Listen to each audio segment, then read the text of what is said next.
নতুন যাত্রার জন্য প্রস্তুত হয়ে গেছি। আজকে যাত্রা করব পদ্মা এক্সপ্রেসে। পদ্মা এক্সপ্রেস ঢাকা থেকে রাজশাহী পর্যন্ত চলাচল করে এবং আবার রাজশাহী থেকে ঢাকার অবধি যাত্রা করে। তো এজন্য আমি যাত্রা করতে চলে এসেছি একদম ঢাকার শুরুর যে স্টেশন কমলাপুর, সেই কমলাপুরে স্টেশনে এসে এখন স্টেশনে প্রবেশ করি আর যাত্রা উপভোগ করি। তো যাত্রা হবে, কথা হবে। আর যেহেতু রাতের যাত্রা সেহেতু হয়তো প্রাকৃতিক দৃশ্য দেখা যাবে না, তবে আজকের যাত্রা দেখানোর বা যাত্রা করার মূল উদ্দেশ্য হলো যে পদ্মা এক্সপ্রেস রাতের বেলা যখন যাত্রা করে তখন তার সময় অনুবর্তিতা বা পাংচুয়ালিটি কেমন থাকে সেইটাকে মূলত উপলব্ধি করা। কারণ সাধারণত রাতের ট্রেনে যাত্রা করে তারাই যারা দেখা যাচ্ছে রাতের বেলা যাবে, গিয়ে পরের দিন সকালে তাদের নানান রকম কাজ থাকতে পারে, সুতরাং তাদের ক্ষেত্রে সময়ের বিষয়টা অনেক গুরুত্বপূর্ণ।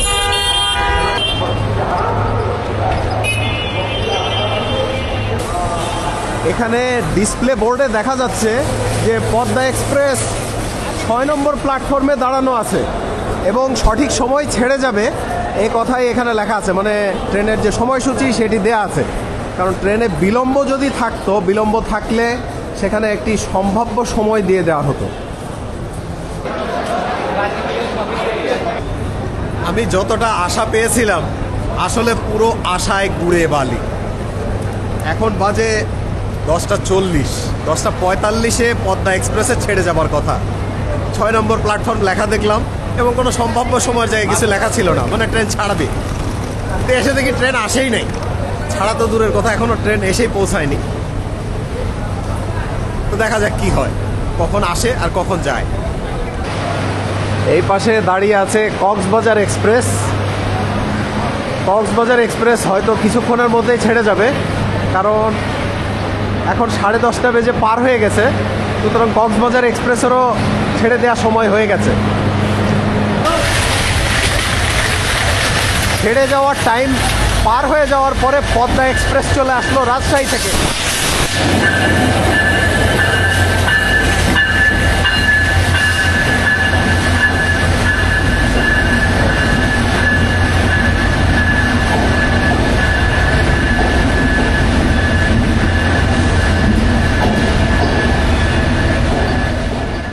759 নম্বর পদ্মা এক্সপ্রেস বাংলাদেশ রেলওয়ে পরিচালিত আন্তঃনগর ট্রেনসমূহের মাঝে অন্যতম একটি ট্রেন।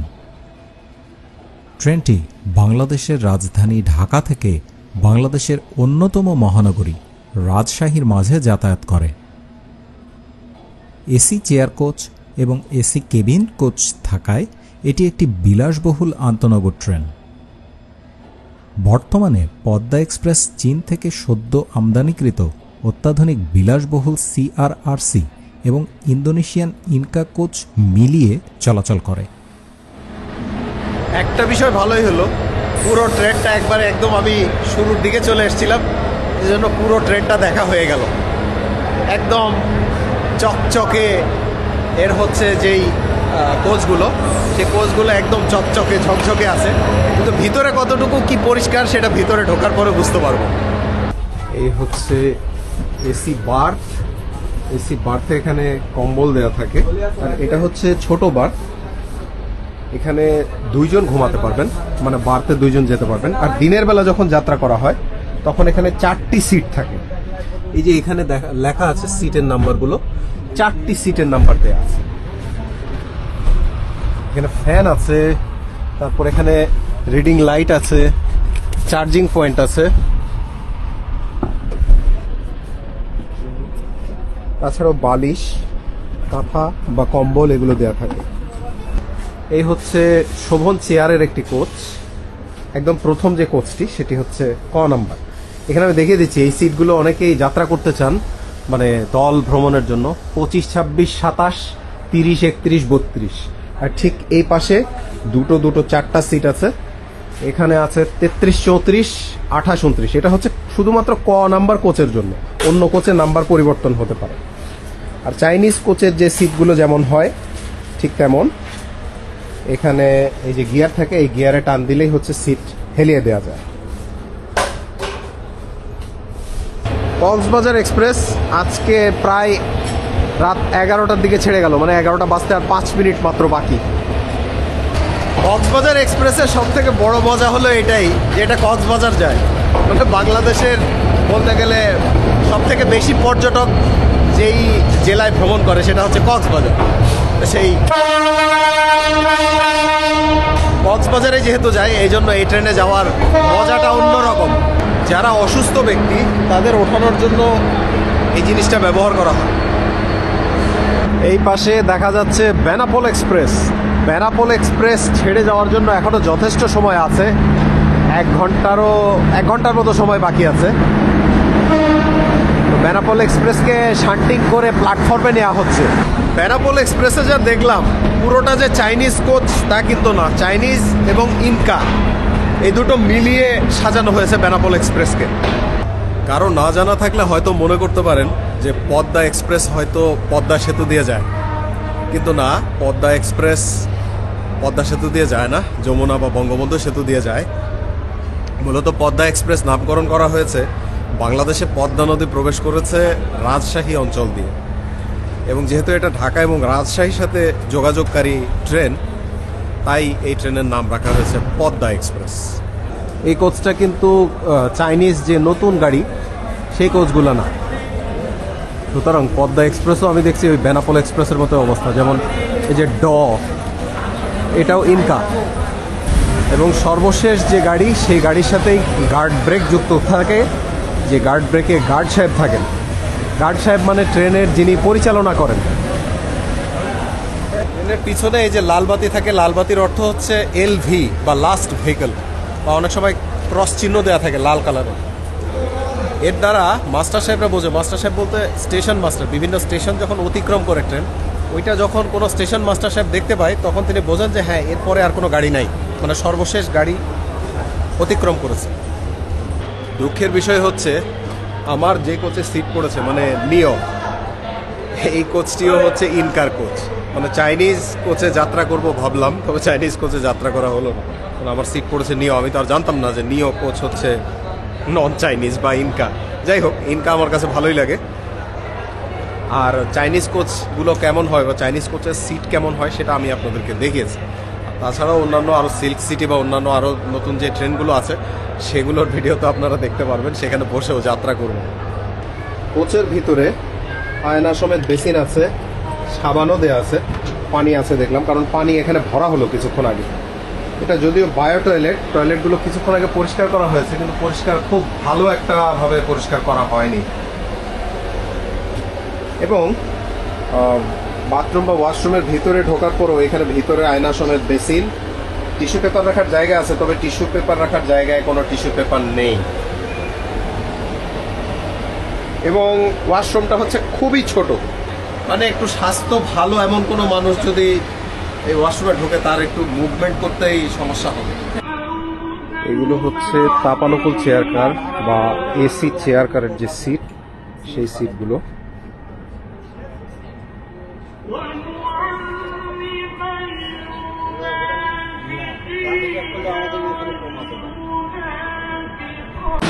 এই হচ্ছে পাওয়ার কার, আর পাওয়ার কারের সাথে নামাজের ঘর আছে।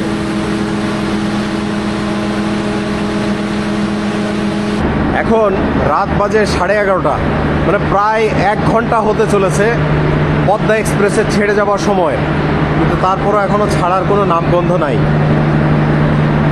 গার্ড সাহেব বাঁশি বাজালেন এবং আমি এখান থেকে খালি চোখে দেখতে পাচ্ছি দূরে হলুদ বাতি জ্বলে গেছে, মানে সিগন্যাল হলুদ, মানে যাওয়ার অনুমতি দেওয়া হচ্ছে, যে কোনো সময় লোকোমাস্টার ট্রেন ছেড়ে দিতে পারেন। এখন আমার ঘড়িতে সময় প্রায় 39:40 এরকম, 11:40।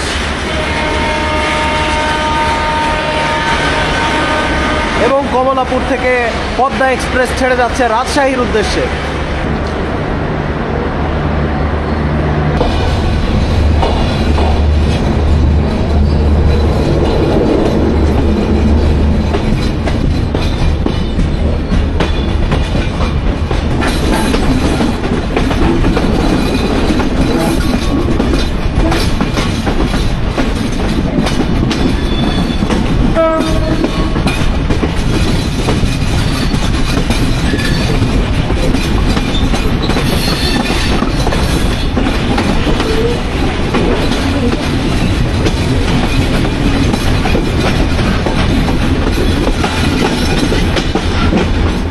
সাধারণত রাতে ঘুমিয়ে যাত্রীগণ সহজে সকালে গন্তব্যে পৌঁছে তার কাজ সারতে পারেন, সেজন্য রাতের যাত্রার টিকিটের চাহিদা বেশি থাকে।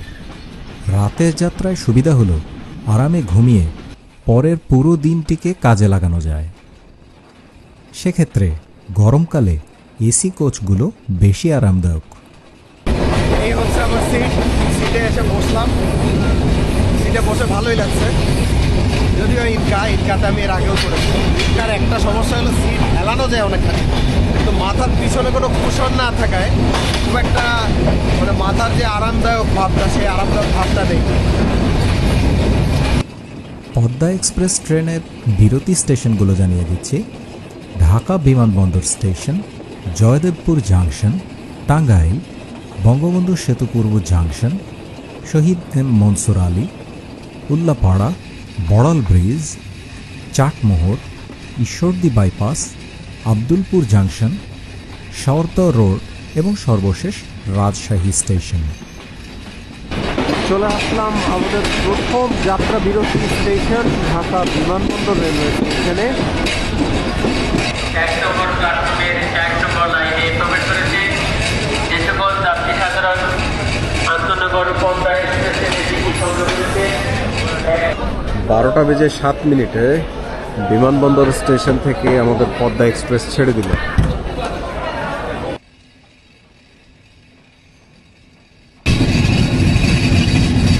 রাত বাজে 12:30।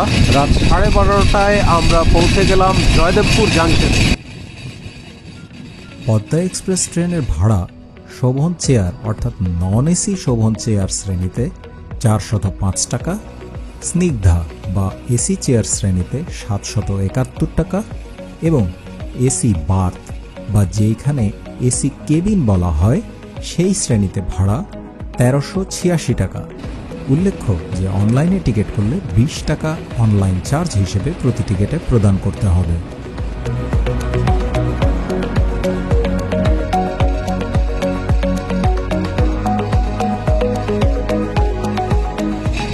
টাঙ্গাইল স্টেশন দেখা যাচ্ছে একদম ফাঁকা, কোনো যাত্রী নেই বললেই চলে।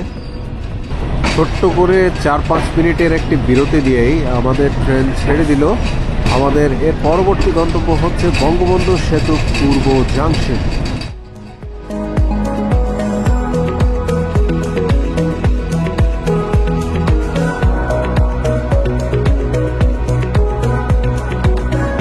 চলে আসলাম বঙ্গবন্ধু সেতু পূর্ব জাংশনে। ঘড়িতে এখন সময় 1:55। ব্রিজের উপরে যদি কোনো গাড়ি না থাকে তাহলে আমাদের এখানে 8 থেকে 10 মিনিটের মধ্যেই চাকা পরীক্ষা শেষে আমাদের ট্রেন ছেড়ে দিবে এবং আমরা যমুনা নদীর উপর বঙ্গবন্ধু সেতুতে উঠে যাব। 2:05 বঙ্গবন্ধু সেতু পূর্ব জাংশন থেকে আমাদের ট্রেন ছেড়ে দিল, অর্থাৎ সেতুর উপরে কোনো গাড়ি নেই। এই সেতু পূর্ব জাংশনে এসে আমার মনে পড়লো যে আমি যখন পদ্মা এক্সপ্রেসে প্রথম যাত্রা করি তখনকার কথা, সেটা সম্ভবত 2008 সালে হবে। সেই সময় আমি অনেক ছবি তুলেছিলাম। আমি ছবিগুলো খুঁজে পেলে আপনাদের সাথে আমি শেয়ার করব। আর তখন যে পদ্মা এক্সপ্রেস চলতো সেটাও ছিল ইনকারেক্ট, তবে ইন্দোনেশিয়ান ইনকারেক্ট হলো সেটা ছিল সাদা যে কোচগুলো, সেই কোচগুলো তখন সেগুলোই ছিল একদম নতুন এবং অনেক আকর্ষণীয় ছিল সেই সময়।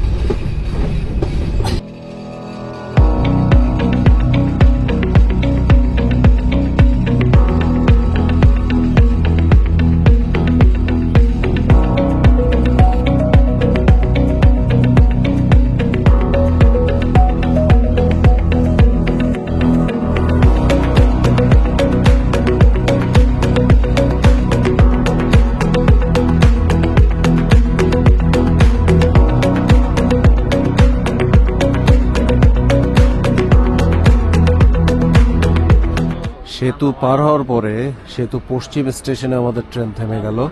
সম্ভবত ওই দিক থেকে কোনো একটি ট্রেন আসছে, যেহেতু এখানে সিঙ্গেল লাইন তাই আমাদেরকে দাঁড়াতে হচ্ছে। অপর দিক থেকে ছুটে আসা ট্রেন এই স্টেশনে পৌঁছে গেলে তারপর আমরা যাবার অনুমতি পাব। আমরা এখানে আসতে আসতেই দেখা যাচ্ছে অপর দিক থেকে ছুটে আসছে একটি লোকোমোটিভ দেখা যাচ্ছে, তার আলো। এটা আমার কাছে মনে হয় যে রাজশাহী থেকে ছেড়ে আসা ঠিক আমাদের মতো একটি ট্রেন, ধূমকেতু এক্সপ্রেস।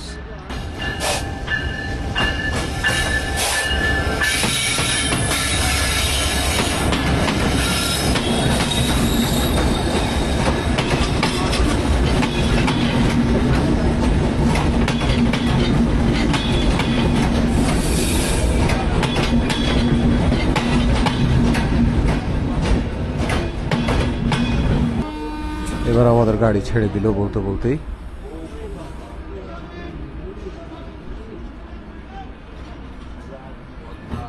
আমাদের পরবর্তী গন্তব্য স্টেশন শহীদ এম মনসুর আলী।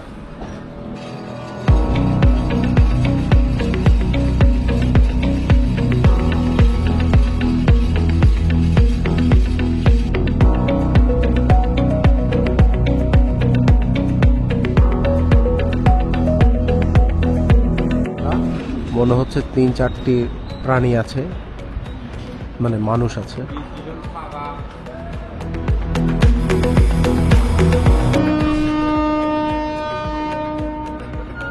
এই স্টেশনের আগে নাম ছিল একসময় সদানন্দপুর।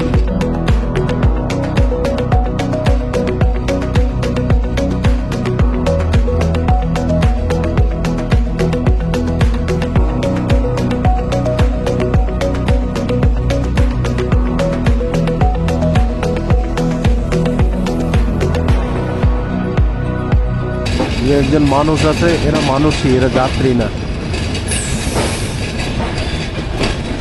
অবস্থা তো দেখে মনে হচ্ছে একটিও যাত্রী নেই। একজন, দুইজন নামলো, তিনজন, হয়তো এরকম কয়েকজন নামবে, কিন্তু আমি ওঠার কোনো যাত্রী দেখলাম না।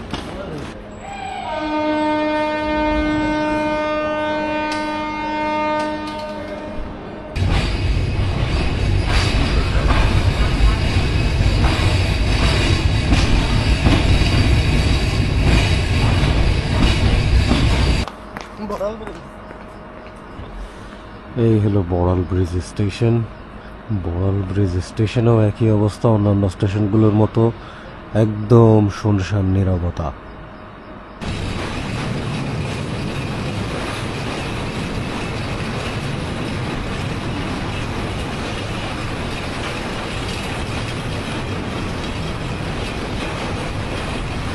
এমনই একটা পরিবেশ।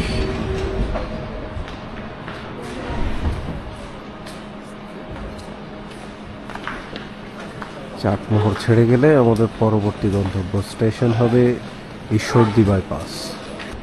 ছেড়ে দিল 4 থেকে 5 মিনিটের মধ্যেই।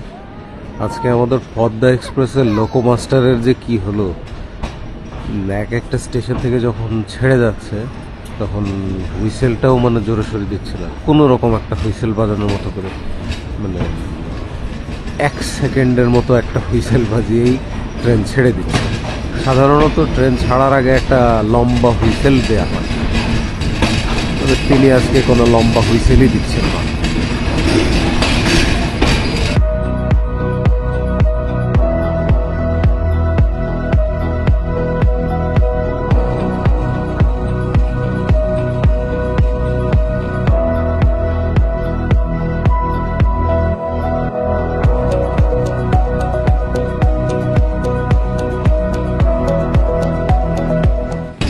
চলে আসলাম ঈশ্বরদী বাইপাসে। এখান থেকে যে লাইন ভাগ হয়ে গেল, সোজাসুজি যে লাইনটি চলে গেল সেটা চলে গেল ঈশ্বরদী জাংশন স্টেশনের দিকে, আর আমাদের ট্রেন এবার ডান দিকে চলে যাবে ঈশ্বরদী বাইপাস হয়ে আব্দুলপুরের দিকে।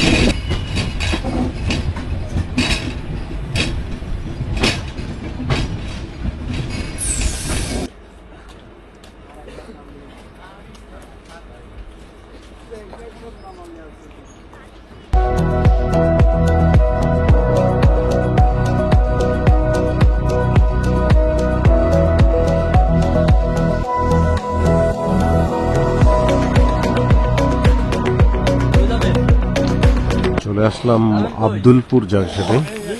আমাদের চলাচলের গতিপথে এই আব্দুলপুর জাংশনই হচ্ছে সর্বশেষ জাংশন। এখান থেকে আমাদের শেষবারের মতো লাইন বিভাজন হবে। আমরা পুরনো মালদহ যে লাইন আছে, মানে আমনোরা পর্যন্ত, আমনোরা হয়ে রহনপুর চলে গেছে, সেই লাইন ধরে আমরা রাজশাহী পর্যন্ত যাব। আর এই জাংশন থেকে তৃতীয় যে দিকটি চলে গেছে, সেই দিকটি চলে গেছে পার্বতীপুর। 1930 সালে আব্দুলপুর থেকে আমনোরা পর্যন্ত ব্রডগেজ লাইনটি চালু করা হয়। এখন আমরা সেই লাইনে যাত্রা করব। ভোর 5:10 আমরা চলে আসলাম আমাদের সর্বশেষ গন্তব্যের আগের যে স্টেশন, সেটা হচ্ছে সর্দার রোড। এই সর্দার রোড স্টেশনে এখানে হয়তো ছোট্ট একটি বিরতি হবে 2-1 মিনিটের। এরপরেই আমরা আমাদের শেষ গন্তব্যের দিকে এগিয়ে যাব।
রাজশাহী স্টেশনে প্রবেশ করলাম।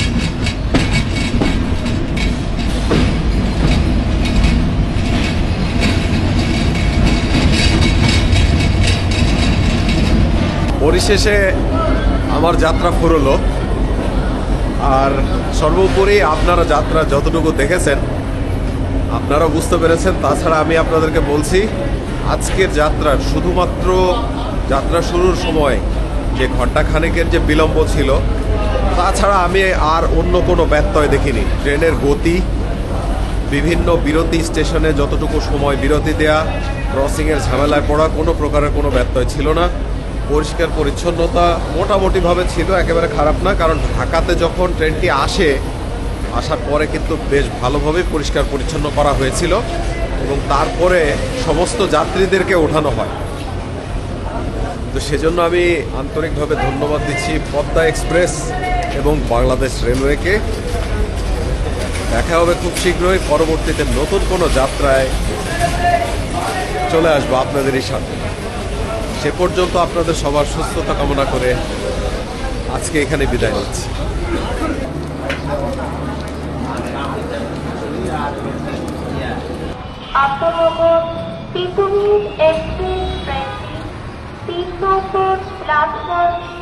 অবস্থান করছেন।